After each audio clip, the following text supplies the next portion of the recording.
अस्सलामुअलैकुम वरहमतुल्लाहि वबरकातुहू।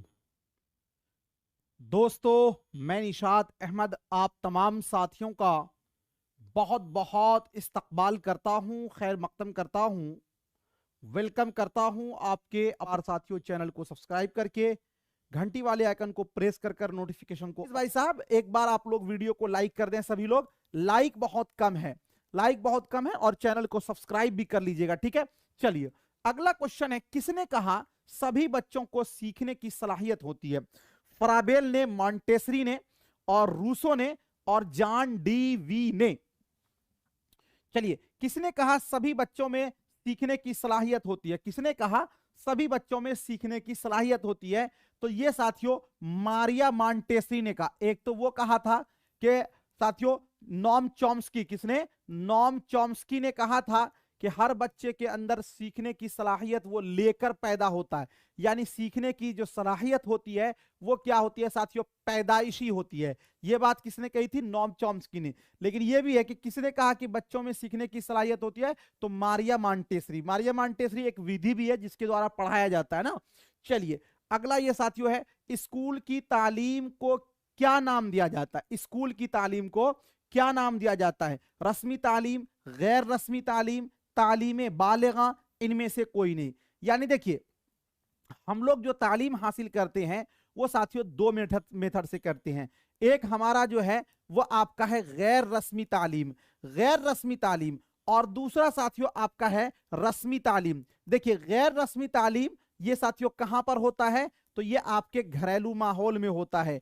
इसमें आप बगैर सोचे समझे साथियों सीखते हैं। गैर रस्मी तालीम में क्या होता है? हम मादरी जबान को सीखते हैं, यानी अपनी मातृभाषा को।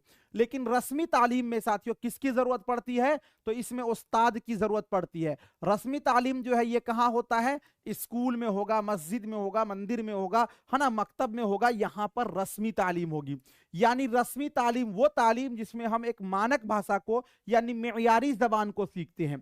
तो स्कूल की तालीम को क्या नाम देंगे साथियों? तो रस्मी तालीम देंगे। क्या देंगे? रस्मी तालीम देंगे। ऑप्शन नंबर ए वाला जो है वो आपका राइट हो जाएगा।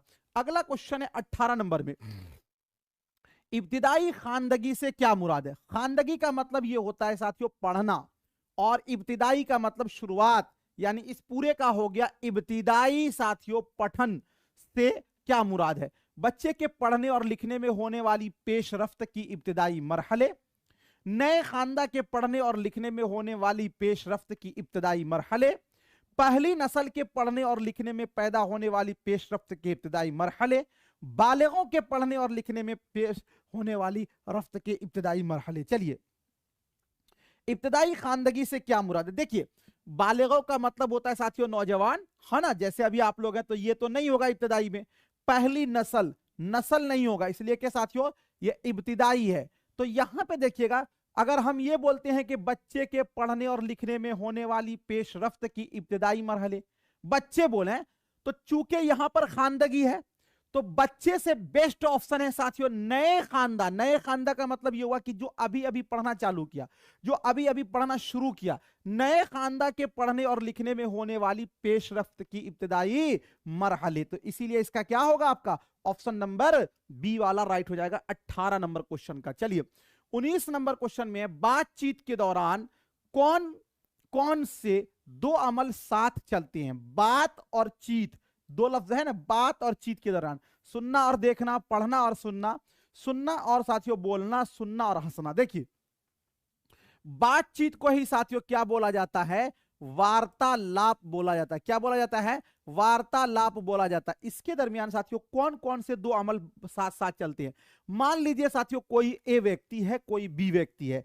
जब ए बोलेगा तो साथियों ए बी सुनेगा, और जब बी बोलेगा तो ए सुनेगा। यानी इसके अंदर जब ये बोलेगा तो ये सुनेगा, ये बोलेगा तो ये सुनेगा। यानी इसके अंदर साथियों बातचीत के दरमियान एक सुनने का अमल होता है और दूसरा किसका अमल होता है? बोलने का अमल होता नहीं। तो अब देखिए साथियों, पढ़ना नहीं होगा इसके अंदर, है ना, हंसना नहीं होगा इसके अंदर, बोलना सुनना, सुनना और देखना, देखना नहीं होगा, सुनना और बोलना हो जाएगा। ऑप्शन नंबर जो है सी वाला आपका राइट हो जाएगा। बातचीत के दरमियान सुनना और बोलना साथियों चलता है, जिसको हम लोग इब्तिदाई मरहला भी कहते हैं। 20 नंबर क्वेश्चन है, उस्ताद को चौथी जमात के तलबा को शजरकारी का मौजू पढ़ाना है। शजरकारी का मतलब यह हुआ कि पेड़ लगाना, दरख्त लगाओ, एक मुहिम चलता है ना। तो उस्ताद को चौथी जमात के तलबा को शजरकारी का मौजू पढ़ाना है। इसके पढ़ाने का सबसे बेहतरीन तरीका क्या है? मान लीजिए कोई भी टॉपिक आपको पढ़ाना होता है, तो उस टॉपिक को पढ़ाने का सबसे बेहतरीन तरीका क्या है? तलबा से उस मौजू पर अपने तजर्बात की रोशनी में बात करने के लिए कहें। यानी बच्चे से यह कहा जाए कि इस मौजू के बारे में आप क्या जानते हो, इसके बारे में थोड़ी सी बात हमको आप बताओ। तलबा को शजरकारी मुहिम पर एक पैराग्राफ लिखते हुए होमवर्क दें। यानी हम शजरकारी पढ़ाने चले तो बच्चे को हम एक होमवर्क ही दे दें। तलबा से उस मौजू पर मवाद जमा करने के लिए कहें। मुख्तलिफ तस्वीरों वाले फ्लश कार्ड इस्तेमाल करें।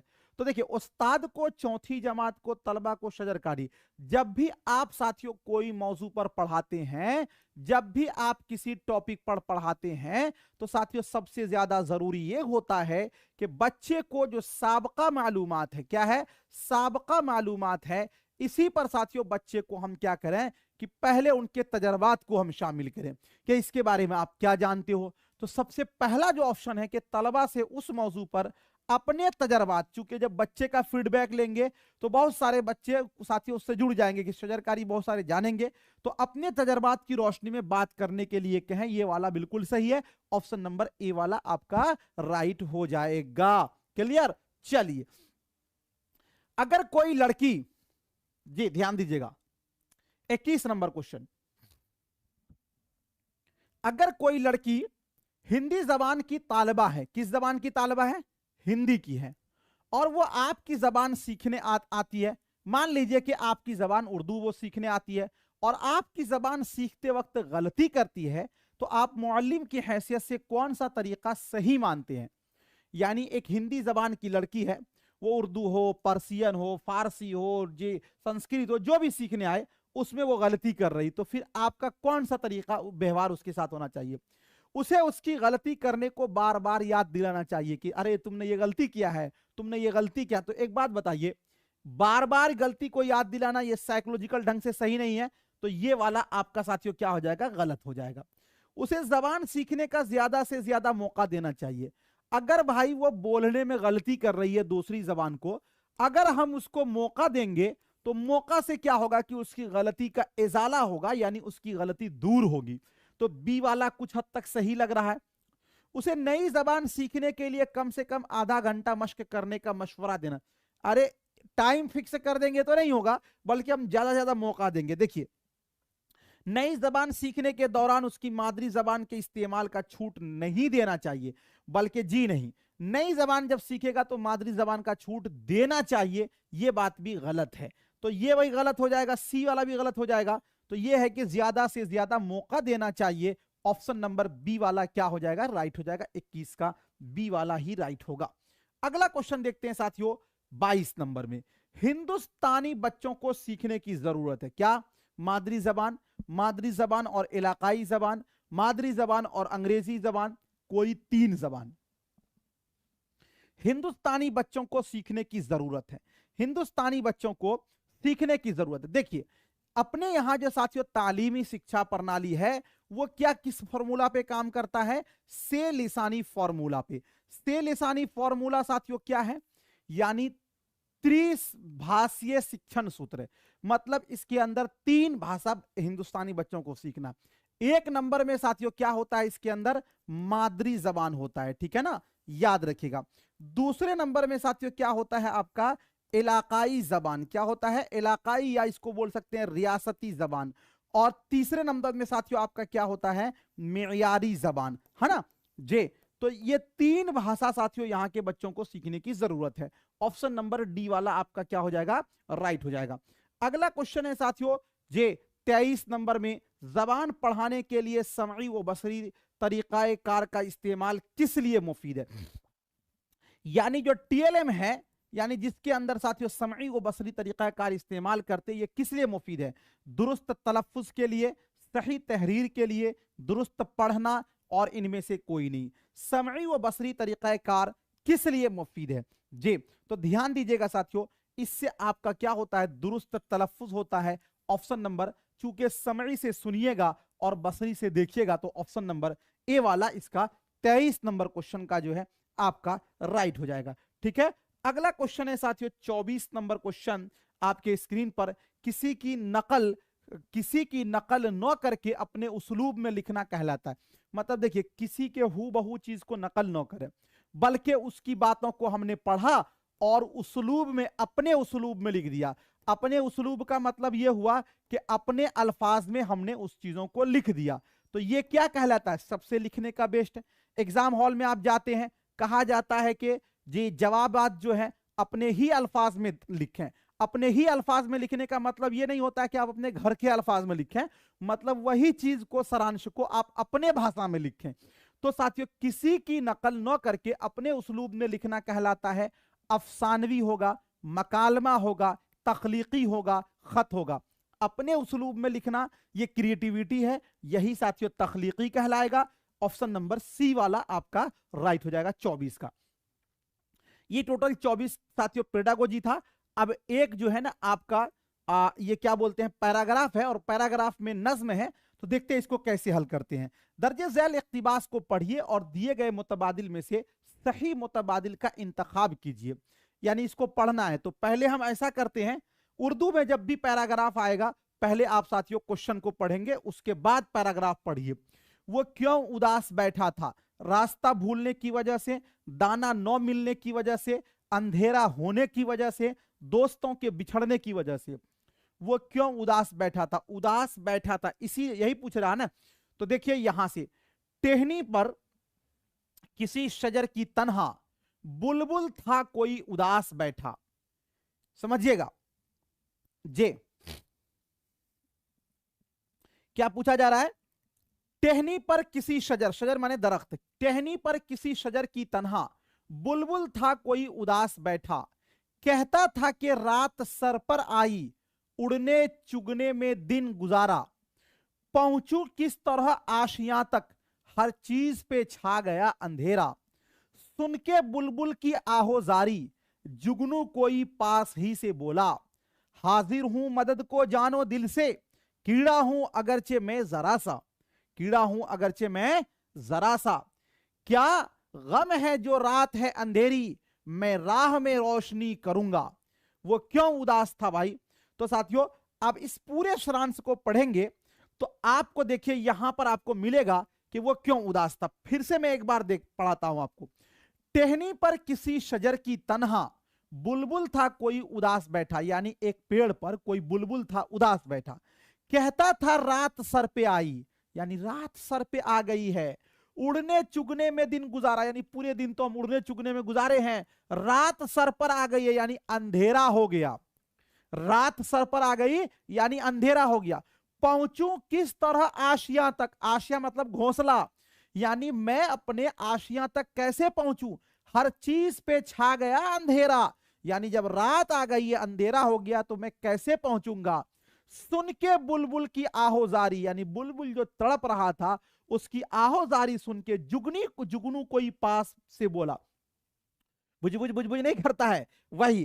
तो ये जुगनू कोई पास से बोला, हाजिर हूं मदद को जानो दिल से, कीड़ा हूं अगरचे मैं जरा सा। क्या गम है जो रात है अंधेरी, मैं राह में रोशनी करूंगा।